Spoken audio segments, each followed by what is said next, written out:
A very good morning, everyone. So, welcome back to Sankat Mocham for General Awareness. So, again, guys, here we are providing you with the series that is Crispy Chips of NCERT. तो यहाँ पर हम आपको NCERT के crispy chips offer करने वाले हैं, which is easy to digest, which is spicy to eat, and which is fun to have.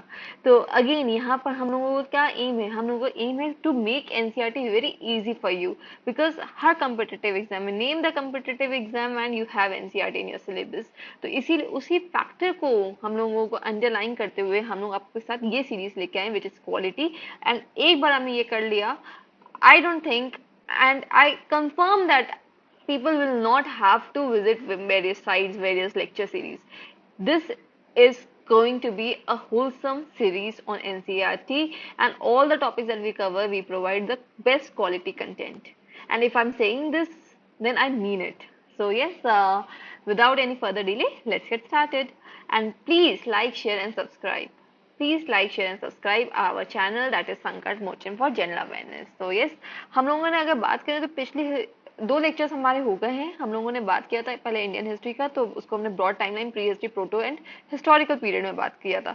Historical period की अगर हम बात करें तो ये अगेन देख लीजिए, यहाँ पे सारे एग्जाम्स के लिए ये इंपॉर्टेंट है. BEd, UPSC, SSC, PCS exam और रेलवे और पुलिस रिक्रूटमेंट और एनी एग्जाम्स या फिर स्कूल लेवल के लिए भी. अगेन क्योंकि पढ़ना है, छोटे छोटे चैप्टर्स पढ़ने से अच्छा एक अंडरस्टैंडिंग बना के पढ़ो, तो that again is going to be very helpful.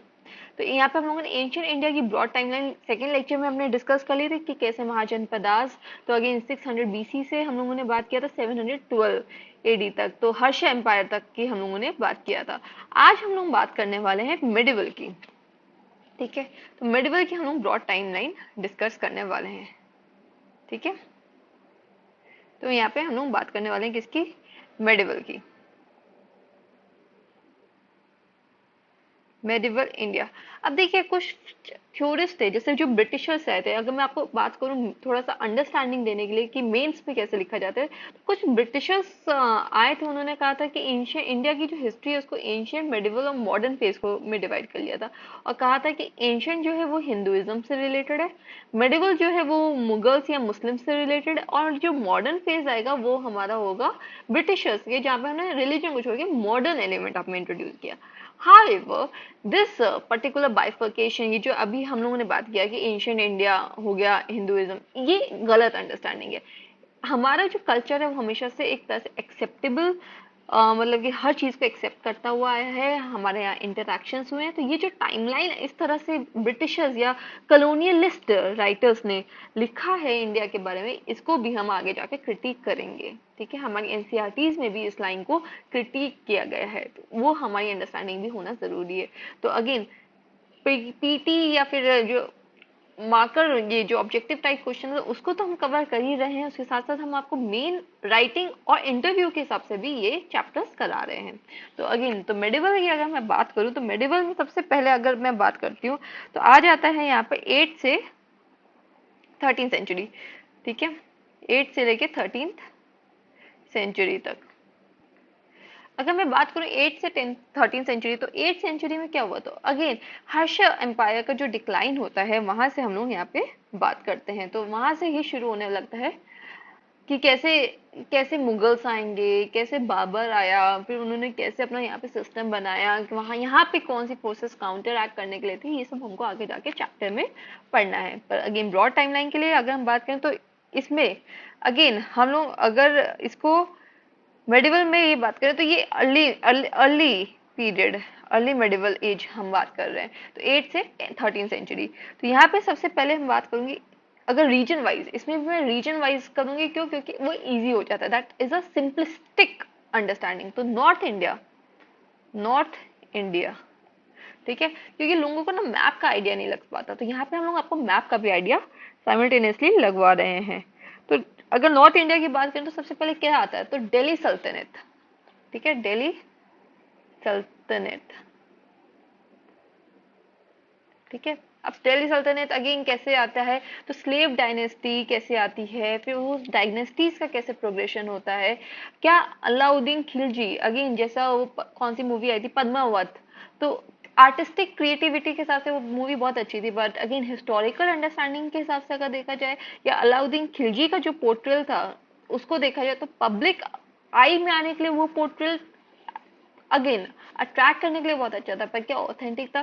क्योंकि अलाउद्दीन खिलजी की अगर हम बात करेंगे ये डायनेस्टीज में, तो हम लोग देखेंगे कि उन्होंने बहुत सारे रिफॉर्म्स लाए थे, जैसे मार्केट रिफॉर्म्स।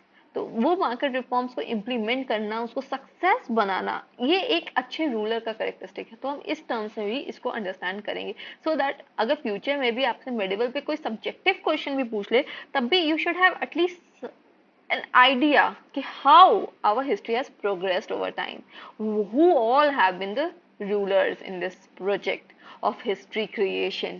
ठीक है, तो हिस्ट्री, तो अलाउद्दीन खिलजी के यहाँ पे हम लोगों ने रेफरेंस दिया है किसके? मार्केट रिफॉर्म्स के। सेंट्रलाइज तरीका था, चेक सिस्टम था, चेक एंड बैलेंस सिस्टम था।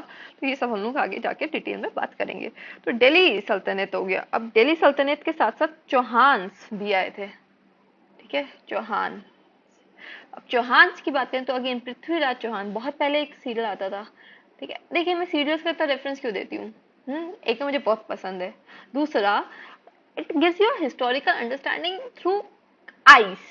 ठीक है, आप जाके दिल्ली सल्तनत के टाइम पे तो जा नहीं सकते, या आप चौहान के टाइम पे तो जा नहीं सकते, बट आप उसको रिक्रिएटेड, हाँ ठीक है, बहुत ऑथेंटिक नहीं होता वर्जन्स जो हम लोगों को टीवी या सीरियल्स में दिखता है, बट एक अंडरस्टैंडिंग के लिए बहुत जरूरी होता है। ठीक है, तो that dramatic element, that drama, तो ये जो ड्रामा है ना, आपकी लाइफ से कभी खत्म नहीं होना चाहिए। ड्रामा रखो हमेशा अपनी जिंदगी में, ठीक है, मजा आएगा। तो यहाँ पे दिल्ली सल्तनत हो गया, तो चौहान हो गया। तो again Prithviraj Chauhan, his love affair with Sanyogita. फिर अगेन अभी वो जो मूवी आई थी अक्षय कुमार की, वो मैंने नहीं देखी क्योंकि मुझे इतना ट्रेलर इतना खास मतलब मजा नहीं आया मुझे, तो मैंने नहीं देखा, पर मेरे को देखना है क्योंकि I like that character, that Miss World character, मानुषी चिल्ला। ठीक है, तो देखूंगी। चलो coming back to the studies, तो दिल्ली सल्तनत हो गया, तो चौहान। तो चौहान ने कैसे, पृथ्वीराज चौहान ने कैसे काउंटर किया, तो दैट इज देयर। अगेन अगर मैं बात करूं तो पालास, पालास आ गए, हमारे प्रतिहार आ गए, प्रतिहारास। ठीक है, प्रतिहारास आ गए हमारे। अब पालास कहाँ थे, तो अगेन बंगाल रीजन में क्या हो रहा था, तो दैट एस्पेक्ट, या प्रतिहारास की बात करें तो ये जो हमारे इनका कैसे ट्राइपर्टाइट, जो तीन पार्टीज का स्ट्रगल हुआ था, तो वो क्या स्ट्रगल था, इस पे अगेन यूपीएससी में डायरेक्ट क्वेश्चन आया हुआ है। तो दैट ट्राइपर्टाइट स्ट्रगल जो हम लोग बात करेंगे, या इसके आसपास हम बात करें तो राजपूत हमारे हो गए, तो राजपूत का हमें यहाँ पे दिखता है। तो again Rajput, that element of Rajput, the warrior class, तो दोज थिंग्स। तो ये हमारा नॉर्थ इंडिया हो गया। तो दिल्ली सल्तनत, चौहान, पालास, प्रतिहारास एंड राजपूतास। ठीक है, तो ये सब हम लोग बात करेंगे। इसके अलावा अगर बात करें तो डेक्कन, डेक्कन रीजन, तो अगेन हमारा ये डेक्कन रीजन आता है इसके बाद हमारा। ठीक है, अब डेक्कन रीजन में क्या हो रहा है, तो अभी तक हमने नॉर्थ इंडिया में बात किया कि दिल्ली सल्तनत, चौहान, राजपूत, प्रतिहारास, पालास, इन सब के बारे में हम लोगों ने बात किया। अब हम डेक्कन की अगर बात करें तो यहाँ पर हमारा जो ये महाराष्ट्र ये वाला रीजन था, यहाँ डेक्कन बेल्ट जो हम कहते हैं, जो हम लोग ज्योग्राफी में पढ़ेंगे कि कैसे जब रीयूनियन आइलैंड के ऊपर से वो जा रहा था, तो कैसे वहां पर हमारे ये बेसाल्टिक लावा का वो हुआ, जिसे ब्लैक सॉइल हमारा बताते, तो वो जो ब्लैक सॉइल वाला रीजन है, या अगर जैसे ये इंडिया का मैप है, ठीक है, तो यहाँ ये वाला रीजन, ये वाला, ठीक है, तो इस रीजन की अगर मैं बात करूं तो इसको हम लोग डेक्कन कहते हैं। अब यहाँ पे क्या हो रहा था, तो यहाँ पे चालुक्यास हमारे थे। ठीक है, चालुक्यास। ठीक है, चालुक्यास के साथ साथ हमारे यहाँ पे क्या थे, राष्ट्रकूटास। अगेन आपको ये रीजन बहुत लोगों को पता है, जिन्होंने एग्जाम मतलब कि जिन्होंने पूरा पढ़ लिया होगा बहुत, उनको यही नहीं पता होगा कि डेक्कन रीजन में ही है जो चालुक्यास और राष्ट्रकूटास थे। तो यहाँ पे ये इंपॉर्टेंट बन जाता है। इसीलिए हम लोगों को जो हम लोग मेथड हम लोगों ने आपकी हिस्ट्री अंडरस्टैंडिंग में रहा है, that is a way of informing you, a way of confirming to you कि this is the way we study history. तो अगेन, तो ज्योग्राफी से भी अगेन डेक्कन रीजन, ये वाला रीजन हमारा हो गया डेक्कन रीजन, और यहाँ पे चालुक्यास एंड राष्ट्रकूटास हमें दिखते हैं। ठीक है, ये सारी जो बात हो रही है 8 सेंचुरी से लेकर 13 सेंचुरी तक हमारी आ रही है। अब हम बात करेंगे साउथ इंडिया की। ठीक है, साउथ इंडिया की, तो साउथ इंडिया में क्या हो रहा था। ठीक है, बहुत लोग क्या करते हैं सिर्फ नॉर्थ इंडिया के बारे में देख लेते हैं, बट दैट इज रॉन्ग। जो जैसे हम लोगों ने बात किया था कि एंशियंट इंडिया में हम बात कर रहे थे, तो मॉरियंस के टाइम पे कैसे साउथ इंडिया में हमारे चोला चेरास पांड्यास या संगम किंगडम हम जिनको कहते हैं वो थे, तो वैसे ही हमको बात करनी होगी कि जो मेडिवल हुआ था 8 से 13 सेंचुरी में, उस पर अगर ऊपर यहाँ थे ये टेक्कन में राष्ट्रकूटस एंड चालुक्य थे, तो साउथ इंडिया में कौन कौन सा थे, तो यहाँ पे हमारे आ जाते चेरास, ठीक है, चेरास, ठीक है, जो केरला रीजन में है, पांड्यास, चोलास और पल्लवास, ठीक है, पल्लवास। तो यहाँ पे अगेन हम लोगों को ये बात करनी है, वो जो चोला की मूवी आई थी वो भी मूवी मुझे इतनी अच्छी नहीं लगी, क्योंकि मुझे थोड़ी ज्यादा मतलब कोई इंटरेस्ट मेरा नहीं रह पाया, जिसकी वजह से मुझे पूरा सस्पेंस समझ में भी नहीं आया था, क्योंकि मैं देखी उसको ब्रेक्स में रही थी। तो वो अगेन चोला एम्पायर, तो इसलिए चोला एम्पायर भी बहुत इंपॉर्टेंट बन जाता है। चोला एम्पायर अगेन 2 पार्ट में आया, कब आया, कैसा आया, वो लोग वो सब चीजें भी हम आगे डिस्कस करेंगे। बेसिकली साउथ इंडिया में चेरास, पांड्यास, चोलास एंड पल्लवास थे, और इनमें आपस में कैसे राइवलरी थी, इनका वर्सेस डेक्कन स्टेट्स के साथ कैसे राइवलरी थी, ये सब हमको बातें करनी होंगी, ठीक है। तो अगेन अगर मैं ये स्लाइड देखूं, तो मेडिवल में हम अर्ली पीरियड की बात कर रहे हैं, अर्ली मेडिवल जिसको हम कहते हैं 8 से 13 सेंचुरी के बीच में है। नॉर्थ इंडिया, डेक्कन और साउथ इंडिया के टर्म्स में हम लोगों ने इसको स्टडी किया है, इंडिया की ज्योग्राफी के हिसाब से हमने स्टडी किया।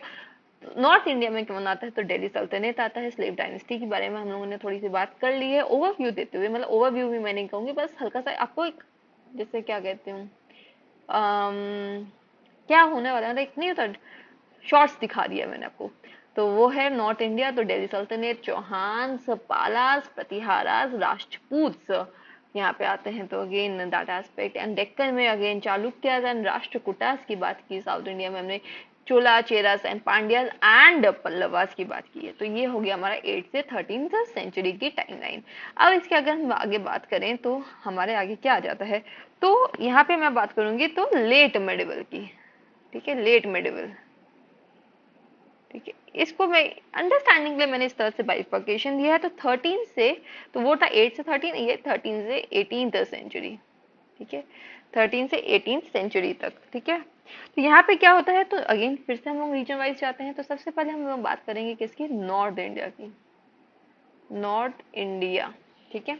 अब नॉर्थ इंडिया में कौन कौन थे, तो अगेन ऐसा तो है नहीं कि अचानक से ट्रांसफॉर्मेशन हो गया तो सब खत्म, तो राजपूत है यहाँ पे, ठीक है, राजपूत है,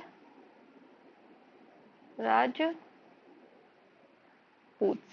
ठीक है, राजपूत से दिल्ली सल्तनत कंटिन्यू करी, बट अगेन दिल्ली सल्तनत में भी लेटर डायनेस्टीज की हम लोग बात करेंगे यहाँ पर, तो दिल्ली सल्तनत है वैसी कंटिन्यूड है, ठीक है। और मुगल्स, ये बहुत इंपॉर्टेंट है, मेन इसी की वजह से मैंने यहाँ पे किया, मुगल्स यहाँ पे हमको दिखते हुए दिखते हैं, ठीक है। तो नॉर्थ इंडिया, राजपूत, दिल्ली सल्तनत एंड मुगल्स। तो अगेन इन तीनों की क्या ट्रैजेक्टरी बन रही थी, क्या ट्राइंगल बन रहा था, किस तरह से प्रॉब्लम हो रही थी, काउंटर फोर्सेस क्या थे, ये सब हम लोगों को बात करनी है। इसके अलावा मैं बात करूंगी तो डेक्कन रीजन, फिर से आगे हमारा डेक्कन रीजन। अब डेक्कन रीजन में क्या था, तो यहाँ पे अगेन एक बहुत ही इंपॉर्टेंट एम्पायर जिसके बिना अगर आप बात करें तो कोई एग्जाम हो ही नहीं सकता, दैट इज विजयनगर एम्पायर। तो यहाँ पे हम लोग बात करेंगे विजयनगर एम्पायर की, विजयनगर एम्पायर, ठीक है। तो यहाँ पे कैसा विमेन का क्या रोल था, किस तरह से यहाँ पे कल्चर में क्या हो रहा था, ये सब हम लोग बात करेंगे आगे। तो अगेन हर एक कंपिटेटिव एग्जाम के लिए यूपीएससी में देख लीजिए, विजयनगर के बिना एक भी क्वेश्चन आज तक एक भी पेपर मतलब ब्रॉडली नहीं होता है। तो विजयनगर एम्पायर, तो डेक्कन, तो 13 से 18 सेंचुरी में हम लोग देख रहे हैं, तो विजयनगर एम्पायर। उसके साथ साथ अगेन उनका काउंटर फोर्स, उनके ही बॉर्डर पर जो क्या टच हो रहा था, ब्राह्मी किंगडम, ब्राह्मी किंगडम, ठीक है। तो अगेन इन दोनों के बीच में एक रिवर थी, उस रिवर का क्या रेफरेंस था, ये सब हम आगे बात करेंगे। तो विजयनगर एंड ब्राह्मी किंगडम। और उसके अलावा अलावा एक और था बहुत ज्यादा इंपॉर्टेंट, तो मराठा। तो मराठा अगेन औरंगजेब और कैसे मराठास के बीच में लड़ाइयाँ हो रही थी, तो वो बात भी हम यहाँ पे करेंगे। या फिर मराठा की क्या, क्यों मराठा, मतलब अगर बात करना जाए तो मुगल्स के बाद एक्सपेक्ट किया जा रहा था कि एक मराठा ही एक ऐसा एम्पायर था जो कि ऑल ओवर इंडिया फोर्स बन सकता था, पर क्यों नहीं बना। तो ये सब हम लोग बात करते हैं उनकी क्या शॉर्टकमिंग्स थी। So these things are also are what we are going to talk about. तो कैसे मतलब कि अगेन इस पे भी एक मूवी आई थी उनकी, किनकी, अर्जुन कपूर की। तो उन्होंने कैसे मतलब कि वहां पे मराठा का रोल प्ले किया, वो भी मूवी मैंने नहीं देखी है, तो वो भी अगर आपको देखना हो देख लीजिए। मतलब मेरे को नहीं पता, तो आई कांट से कि मूवी में कैसा पिक्चराइजेशन क्या है, बट अगेन तो मराठा वहां से इंपॉर्टेंट आ जाता है। या फिर वो कौन सी आई थी, पद्मावत नहीं, एक मूवी आई थी ना रणवीर सिंह और उनकी दीपिका पादुकोण थी, जिसमें नाम नहीं याद आ रहा, बड़ी अच्छी मूवी थी वो, मुझे अच्छी लगी, उसमें मेरे को पिक्चराइजेशन बड़ा मस्त लगा था। तो वो वाली movie again, that Maratha pride, that element, that sense of justice, उस सब की हम बात करेंगे। पर क्यों नहीं हुआ, उनकी पॉलिसी ऐसी थी, उन्होंने जैसे सिस्टम नहीं बैठाया, एडमिनिस्ट्रेशन इतना अच्छा नहीं रहा, तो वहां पर शॉर्ट कमिंग्स हुई, जिसकी वजह से मराठा एज अ किंगडम नहीं आ पाया। तो यहाँ पे हम लोगों ने तीन इंपॉर्टेंट डेक्कन रीजन में विजयनगरा, ब्राह्मी एंड मराठा एम्पायर की बात कर ली 13 से 18 सेंचुरी के बीच में। फिर आता है साउथ इंडिया के बारे में। ठीक है, साउथ इंडिया। ठीक है, अब साउथ इंडिया में क्या आता है, तो यहाँ पे पांड्यास। अब देखिए पांड्यास कौन रह गए, तो सबसे ज्यादा रह गए थे यहाँ पे पांड्यास, अभी तक चल रहे हैं, तो सबसे लंबा हो गया इनका रूल।